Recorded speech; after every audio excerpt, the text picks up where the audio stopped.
So will this fund invest in money-making things too, like what?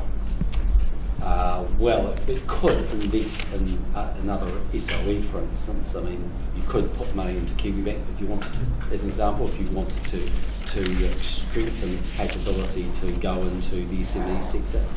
So it could go in those places. We need to consider everything on a case-by-case basis. Prime Minister, what do you say to the opposition who say that this is kind of crazy, if you like? You're selling assets that generate income for ones that don't? Well, that's not necessarily correct, but also secondly, if you want any of these other assets, so if Labor want to have a capital program in budget, in government at all, they have to borrow that money. So yes, you get a slightly reduced dividend stream, but we have a significantly reduced interest payment. And when they talk about foreigners, the only place they can borrow that money is foreigners that come from overseas. Wouldn't it make more economic sense to pay down debt with this money, so you're not paying interest on the big debt you've got?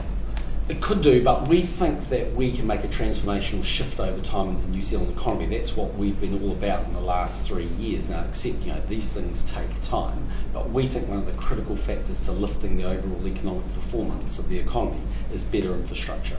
And so we think the rollout of ultra-fast broadband, for instance, does that. We think that better roads and other networks help that enormously. And look, if you go and have a look at countries that have high levels of productivity growth, they're normally mirrored by very high levels of capital investment in their infrastructure.